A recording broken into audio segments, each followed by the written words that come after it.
USAID భారతదేశంలో 75,000 మంది media వ్యక్తులకు ఎలా శిక్షణ ఇచ్చింది? అమెరికాలో ట్రంప్ మళ్లీ వచ్చిన తర్వాత యుఎస్ఎయిడ్ వివాదాస్పద సంస్థ మీద గట్టి చర్యలు తీసుకోవడం ప్రారంభించి ఏకంగా దానిపై నిషేధం ఎందుకు విధించారు? ఇంతకీ ఏంటి USAID? Ram friends. USAID United states agency for international development. ఇది యుఎస్ ప్రభుత్వం యొక్క స్వతంత్ర ఏజెన్సీ. యుఎస్ఎయిడ్ ప్రపంచవ్యాప్తంగా సామాజిక ఆర్థిక అభివృద్ధిని ప్రోత్సహించడం, ప్రపంచ ఆరోగ్యాన్ని మెరుగుపరచడం, విపత్తు సహాయాన్ని అందించడం, ప్రపంచవ్యాప్తంగా ప్రజాస్వామ్య పాలనకు మద్దతు ఇవ్వడం అనేవి దీని అసలు లక్ష్యాలు.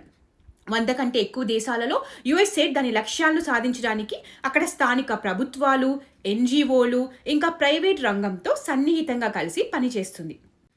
భారతీయ మీడియా, విద్య, కళలు, జర్నలిస్టులు, సంస్కృతి వామపక్ష భావచాలంతో ఆధిపత్యం చెలాయిస్తున్నాయనే విషయం మనందరికీ తెలిసిందే. మనం కంప్లైంట్ చేస్తూనే ఉంటాం. వాళ్ళ టూల్ కిట్స్ ఎలా యాక్టివేట్ అవుతాయి అనేది కూడా మనకు తెలుసు. అయితే ఇదంతా కూడా అనుకోకుండా జరిగింది కాదు, పక్కాగా ప్లాన్ చేసుకున్నారు. మనమందరం బ్రెయిన్ వాష్ అవ్వపడ్డాము ఏదో ఒక విషయంలో. మన ముందు తరాలు నాశనం చేయబడ్డాయి. Time to wake up now. ఇటీవల వికీలీక్స్ ఇంటర్న్యూస్ నెట్వర్క్ అనే ఎన్జిఓకి యుఎస్ఎయిడ్ నిధులు సమకూరుస్తుందని బహిర్గతం చేసింది. దాదాపు $500,000. ఈ ఇంటర్న్యూస్ 4,000+ అవుట్లెట్లతో వామపక్ష భావజాలం మరియు యుఎస్ స్టేట్ ప్రోపగాండాపై జర్నలిస్టులకు శిక్షణ ఇస్తుంది. ఈ 4,000 అవుట్లెట్లు ప్రతి దేశంలో ఉన్నాయి. వాటిలో ఒకటి భారతదేశంలో కూడా ఉంది. అసలు ఏంటి ఇంటర్న్యూస్? ఇంటర్న్యూస్ అనేది 100కు పైగా దేశాలలో పనిచేస్తున్న యుఎస్ ఆధారిత మీడియా జర్నలిస్టులకు శిక్షణ ఇస్తారు. ఫ్యాక్ట్ చెకింగ్ ఎలా చేయాలో చెప్తారు. ఇవన్నీ కూడా part and parcel of deep state. సరే, ఇప్పుడు భారత్లో వీళ్ళ కార్యకలాపాల గురించి తెలుసుకుందాం. వీళ్ళ భారతీయ భాగస్వామి ఢిల్లీ ఆధారిత మీడియా సంస్థ డేటా లీడ్స్. ఈ భారతీయ ప్రోగ్రాంకు గూగుల్ కూడా మద్దతిస్తుంది. భారత్లో వాళ్ళ ట్రైనింగ్ ప్రోగ్రాం ఏంటో తెలుసా? ఫ్యాక్ట్ శాల. డేటా లీడ్స్ను ఢిల్లీకి చెందిన జర్నలిస్ట్ సయ్యద్ నజాకత్ స్థాపించారు. Syed global investigative journalism network యొక్క బోర్డు సభ్యుడు. ఇది ఫోర్డ్ మరియు సోరోస్ నిధులతో కూడిన జర్నలిస్ట్ గ్రూప్ అన్నమాట. ఈ ఫోర్డ్, సోరోస్ ఎవరో మీకు ప్రత్యేకంగా నేను చెప్పనక్కర్లేదు. ఇప్పుడు విషయాలు ఇంట్రెస్టింగ్గా ఉంటాయి, కాస్త జాగ్రత్తగా వినండి. కార్యక్రమాలన్నీ భారత్లో Sambhavana institute of public policy and politics SIPP ద్వారా అమలు చేయబడుతుండేవి. ఇంటర్న్యూస్ నుండి డబ్బు వస్తుంది. డేటా లీడ్స్ ప్రోగ్రాం రూపొందిస్తుంది. ఈ సిప్ ద్వారా ప్రోగ్రాం అమలు చేయబడింది. సిప్ ఎవరిదో తెలుసా? కాంగ్రెస్ లీడర్ ప్రశాంత్ భూషణ్కు చెందినది. సో బేసికల్లీ అమాయకపు యువతని బ్రెయిన్ వాష్ చేసి ఇలా లోపలికి తీసుకెళ్లి హార్డ్ కోర్ దేశ వ్యతిరేక లెఫ్ట్ ఎకోసిస్టమ్ని, జర్నలిస్టులని బయటికి తీసుకొచ్చే ఒక కర్మాగారం ఇది. పాలంపూర్, హిమాచల్లో శిక్షణా కేంద్రం ఉంది. అక్కడ వారు ఎప్పటికప్పుడు వామపక్ష అజెండాలపై శిక్షణా వర్క్షాప్లను నిర్వహిస్తూనే ఉంటారు. ఆగండి, ఇప్పుడు ఇక్కడ ఇంకో పెద్ద పుట్టను కదుపుదామా? రెడీయా? ఈ SIPP అండ్ ఫ్యాక్ట్ శాల ప్రోగ్రాంతో అనుబంధం ఉన్న సో కాల్డ్ జర్నలిస్టుల పేర్లు చెప్పనా? రబ్బిష్ కుమార్, నక్సలైట్ సోరీ, అప్నా దేవాల్, కవితా Krishnan, Akash Banerjee, ద్వేష్ Bakht, Sandeep Chowdary, Harsha Mandir, Sophia, Yogendra Yadav.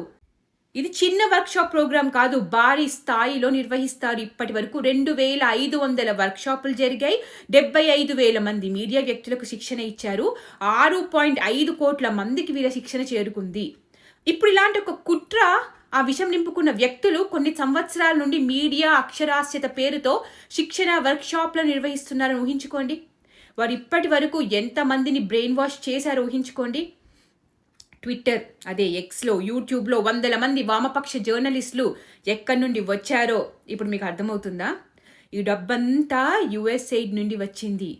Zubair, Alt news fake చెక్కర్ కూడా ఇదే నెక్సస్లో భాగస్వామి. వీళ్ళందరూ అక్కడ ట్రైనింగ్ తీసుకున్న వాళ్ళే. వీళ్ళు మొన్న లోక్సభ ఎన్నికల్లో కూడా చాలా బాగా పనిచేశారు. అదే కుట్ర చేశారు. 1 మార్చ్ 2024న భారతదేశంలోని లోక్సభ ఎన్నికలకు కేవలం 49 రోజుల ముందు data leads elections fact check programme మొదలుపెట్టింది. దాని పేరు శక్తి కలెక్టివ్. వారి సొంత సమాచారం ప్రకారం లోక్సభ ఎన్నికలలో తప్పుడు సమాచారాన్ని పరిష్కరించడానికి 1,700కి పైగా జర్నలిస్టులకు శిక్షణ ఇచ్చారు. ఈ కార్యక్రమంలో గూగుల్ వారి భాగస్వామి. మీరు ఒక పేరు చెప్పండి, అది ట్రైనింగ్ తీసుకున్న దాంట్లో ఉంటుంది. అందుకే లోక్సభ ఎలక్షన్స్ అప్పుడు మొత్తం వీళ్ళు తప్పుడు సమాచారాన్ని చేరవేస్తూనే ఉన్నారు. ఇండి అలయన్స్ మొత్తం ఎన్నికల్లో తప్పుడు సమాచారం స్ప్రెడ్ చేస్తూనే ఉన్నారు. బీజేపీ రాజ్యాంగాన్ని మారుస్తుందంటారు, బీజేపీ రిజర్వేషన్లు అంతం చేస్తుంది అంటారు. అన్ని అబద్ధాలే. కానీ ఏ మీడియా కూడా దీన్ని వాస్తవంగా ఫ్యాక్ట్ చెక్ చేయలేదు. So these fact checkers are used to spread only fake news. Mister A అబద్ధం చెబితే మిస్టర్ బి కూడా అబద్ధం చెప్తే ఈ యొక్క అబద్ధాన్ని మాత్రమే ఫ్యాక్ట్ చెక్ చేసి ఏ యొక్క అబద్ధాన్ని ఉద్దేశపూర్వకంగా విస్మరిస్తే అది ఫ్యాక్ట్ చెక్ అవుతుందా, మోసం అవుతుందా, కుట్ర అవుతుందా? ఇది ఫ్యాక్ట్ చెకింగ్ స్కామ్. 2024 ఎన్నికల్లో జరిగింది ఇదే. ఇప్పుడు ఒక్కొక్కటిగా అన్నీ బయటపడుతున్నాయి. అలాంటి శిక్షణ తీసుకుని అమ్ముడుపోయిన జర్నలిస్ట్లో ఒకరు తరుషి అస్వాని. ఆమె ఎలాంటి ఆర్టికల్స్ రాసిందో చూడండి. ఇప్పుడు మీకు ఇవన్నీ కనెక్ట్ చేసుకుంటే అర్థమైపోతుంది. కేరళ స్టోరీ అని కానీ ఏదైనా ఒక న్యూస్ అది పాజిటివ్ న్యూస్ అయితే, దేశానికి మంచి జరుగుతుంది అంటే, హిందువులకి మంచి జరుగుతుంది అంటే, ఆర్టికల్ 370 కావచ్చు, కేరళ స్టోరీ కావచ్చు, కాశ్మీర్ ఫైల్స్ కావచ్చు, ఇలాంటివి ఏమొచ్చినా కూడా అవి ప్రోపగాండా అని ఈ ఆర్టికల్స్ అన్నీ రాసి మన మీద రుద్దపడి మన బ్రెయిన్ వాష్ చేసే ప్రయత్నం జరిగింది అని చెప్పడానికి ఇంతకన్నా రుజువులు ఏం కావాలి ఈ రోజున?